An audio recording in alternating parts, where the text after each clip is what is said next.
If you've played a PC game during the 80s or 90s, you've probably enjoyed an Origin Systems title. During its 20-year run, Origin Systems released some of the most technically demanding games on the PC platform. "We create worlds" was its motto, and it couldn't have been more fitting. On this episode of DF Retro, we're going to dive into the world of Origin, along with one of its best games, Crusader No Remorse. Let's get started.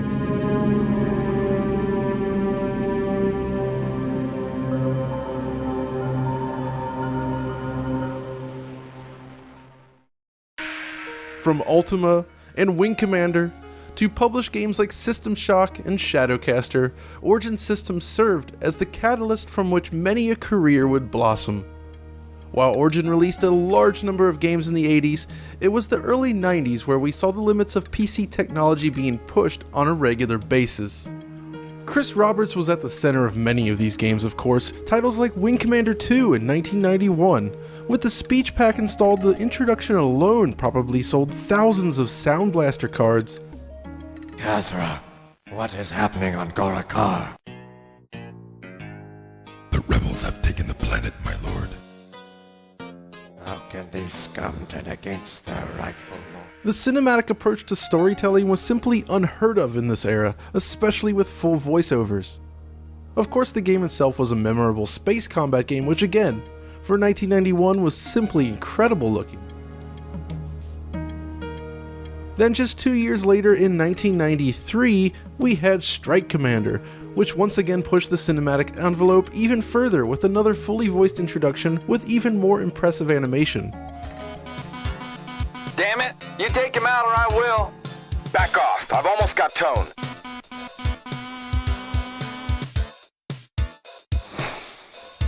This was pretty impressive for its day, really. And beyond that, this time around, the game itself switched to a fully 3D experience, complete with polygonal planes dancing in the sky, along with 3D cockpits that you could look around. But as CD-ROM drives and sound cards started shipping in more computers, the age of multimedia allowed developers to push things even further. One such game is Wing Commander 3: Heart of the Tiger. Released in 1994, this latest installment in the revered space combat series delivered one of the most impressive presentations in gaming at the time. By exploiting the power of CD-ROM technology and the latest Pentium-based PCs, Wing Commander 3 was able to tell its story using high-quality full-motion video, complete with well-known actors, while displaying its flight sequences in glorious 640 by 480. The game featured fully 3D modeled and textured ships alongside high-resolution cockpits. It was one of those "but can it run Wing Commander 3" types of releases that left everyone scrambling to upgrade their PCs. There were other games after this as well. BioForge, for instance, was released in early 1995 and delivered an interesting adventure game with light action elements. By today's standards, its issues are clear and it can look a little goofy at times, but BioForge is a game that stands tall alongside other titles such as Alone in the Dark or Ecstatica in defining this type of experience. With pre-rendered backgrounds and highly detailed 3D polygonal characters running around these backgrounds, BioForge offers a presentation nearly on par with the original Resident Evil.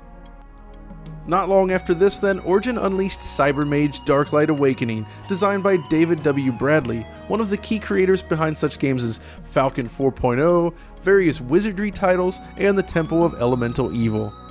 It was a first-person shooter with RPG elements, a theme shared with other Origin-published games, such as the Looking Glass-developed System Shock. As with Wing Commander 3 and BioForge, Cybermage demanded an incredibly powerful PC. It supported a high-resolution 640 by 480 mode and offered a level of visual quality exceeding most other first-person shooters on the PC at this time. But one of the most successful and impressive titles to come out of Origin would be released in August 1995, Crusader No Remorse.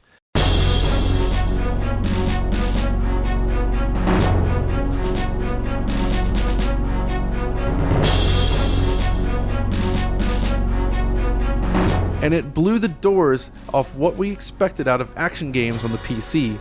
Literally. It's an isometric action game which conceptually shares a lot with first-person games of this era, but its presentation allows for possibilities beyond what you could achieve in the likes of Doom. Crusader is the brainchild of Tony Zurovec, a talented programmer, designer, producer, and writer who started at Origin back in 1992.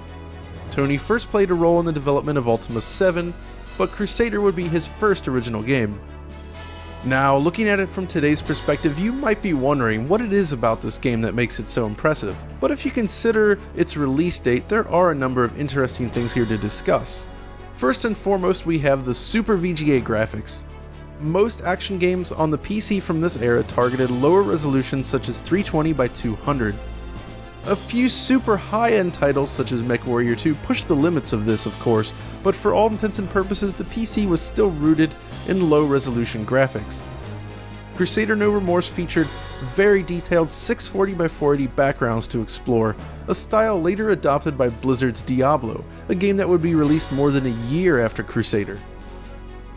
The game was actually started from the Ultima 8 Pagan engine, which was also an isometric game, but it used a low resolution mode instead. Crusader simply offered significantly more detail. There were some comparable games in the market at this point, such as Little Big Adventure, but there were harsher limits on level size and complexity as well as the number of enemies on screen in the game. Of course, pushing high resolution VISA local bus graphics to the limit meant giving up scrolling. The PC with its frame buffer based output simply wasn't well suited to smooth scrolling, especially at high resolutions, but Tony Zurovec insisted on reaching 640 by 480. Low resolution graphics simply weren't going to cut it. The result is a camera snapping system which updates the screen position based on player movement, and it works pretty well. By eliminating screen scrolling then, character movement could run at a smoother frame rate, eliminating the choppiness we see in many other older PC titles. But what really pushed the limits of the time was the destruction. Crusader No Remorse is all about destruction. Nearly every object in the world can be destroyed, which surely kept the art team busy. Everything blows up with beautiful high-resolution explosion effects that still hold up wonderfully today. Rolling into a room and blasting everything apart just feels incredible now. This level of large-scale destruction was simply unheard of at the time. And this ties into the mission design itself. One of the mandates during its creation was that players should be able to tackle roadblocks from multiple angles. The type of branching gameplay that Deus Ex would popularize in 5 years or so could actually be found here in Crusader No Remorse. Can't open a certain door? You could find a way around it, or you could simply blow it up, or find some way to tackle the security system. Also, like Deus Ex, Crusader's world was filled with computers to use, terminals to read, security measures, and more. You could take over enemy walkers and blast away rooms of enemies from the safety of your terminal, or just run in and do it yourself. The sprawling levels offer players a new level of freedom for the time, which helps the game remain fun and interesting even today. Plus, you get plenty of really cool toys to play with, like these spider mines here.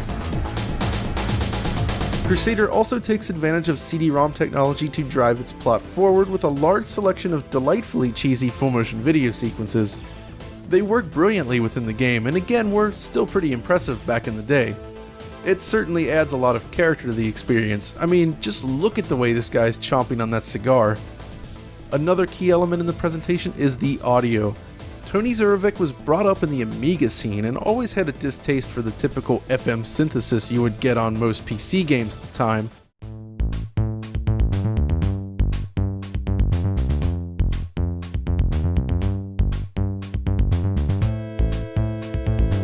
While on the other hand, Red Book audio was off the table due to file size constraints. During its development then, one of the programmers came up with a mod music player, which Tony was impressed with, and thus it was implemented in the game, which enabled much higher quality music playback.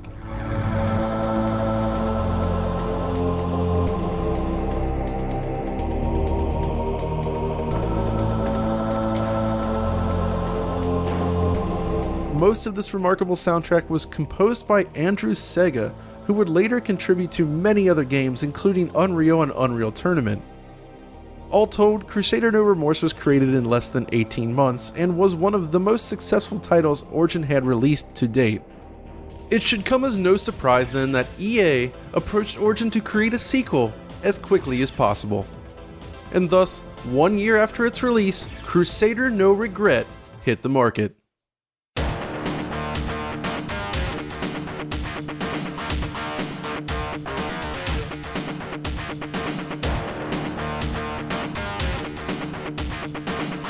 While upper management wanted to call it Crusader 2 No Regret, Tony Zurovec and the development team knew that it wasn't really a proper sequel. It was more of an expansion pack, a Crusader 1.6 if you will, and thus the 2 was dropped from the name. No Regret is a solid game, but one that plays very much like its predecessor. The visuals have improved somewhat with additional scene detail present beyond the boundaries of each stage, but it really is just an expansion pack in the end. It does start with a bang though, equipping the player with an automatic rifle right out of the gate. Crusader 2 would have been a very different game I think, as Tony wanted to incorporate many other major improvements before he would call it a real sequel. Things like external environments, detailed AI activities, advanced lighting, interplanetary travel, and more. Unfortunately, No Regret would wind up being the final Crusader title. Tony Zurovec had a falling out with Electronic Arts and Origin over royalties he was owed based on the performance of the original game. And since he filled so many different roles in the project, he wasn't so easy to replace. The result then, Crusader 2 never came to be, despite numerous attempts. But that didn't mean EA were done with Crusader just yet. Hot on the heels of its PC release, Real-Time Associates was contracted to bring Crusader No Remorse to the then new consoles, the Sony PlayStation and the Sega Saturn. The result is an interesting and shockingly playable port with key cutbacks in certain areas and improvements in others. First and foremost, neither console had the memory to handle the original Super VGA graphics present in the PC version, and as a result, the game's resolution was cut in half down to 240p. Unfortunately, a lot of detail has been sacrificed as well, likely due to memory constraints once again. From this very first scene you can see what's missing here. The upper layers have been removed along with the many yellow railings throughout the scene and the tile floor. Walls are missing detail and the artwork has a grungy look with color banding everywhere. That said, the lower resolution and fast hardware did actually make it possible to implement real scrolling into the game. Now the scrolling isn't quite as smooth as other 2D games on these systems, but it actually feels pretty good. Beyond that, the carnage remains intact with all of the beautiful explosions and action from the PC version. Some of the animation frames are missing as well, but all in all it works a lot better than you'd think even with the visual cutbacks. On the flip side, the full motion video sequences that were seen in the PC version are now of much higher quality on the consoles. Loading screens, on the other hand, are much more common here. On PC, you sometimes run into these elevators, which you use to get to the next floor. But the transition is quick and there's no actual loading screen. On console, you instead encounter these portals scattered about in areas that didn't exist in the PC version, which transports you to the next area with a loading screen in between.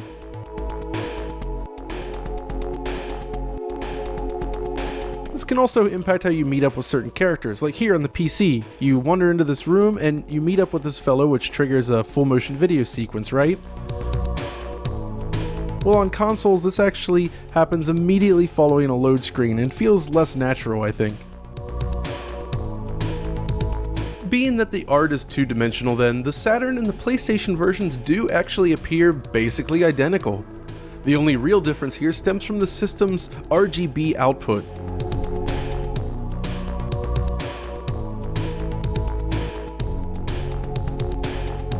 We also see these light bridges here on the Saturn use the mesh effect rather than half transparency like the other versions. Unfortunately, in the end, these two ports would be the last Crusader-related products ever released. The various attempts to bring the franchise back from the dead failed every time. The closest we ever got was a sequel being created for the PSP. Only this very short piece of footage exists, along with a tiny bit of information, but as you can see, it actually looks quite impressive. They even got Andrew Sega to record a new theme song just for the PSP version. Check it out.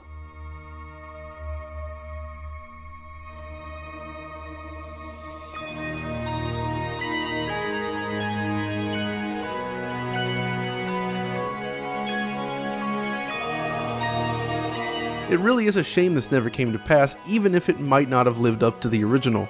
I still would have loved to have played it. At this point though, I think it's safe to say that the Crusader series will remain lost to time. It's finished. After leaving Origin then, Tony Zurovec actually kind of left the gaming world for a while. But in the recent years he's actually resurfaced, working on the Star Citizen project.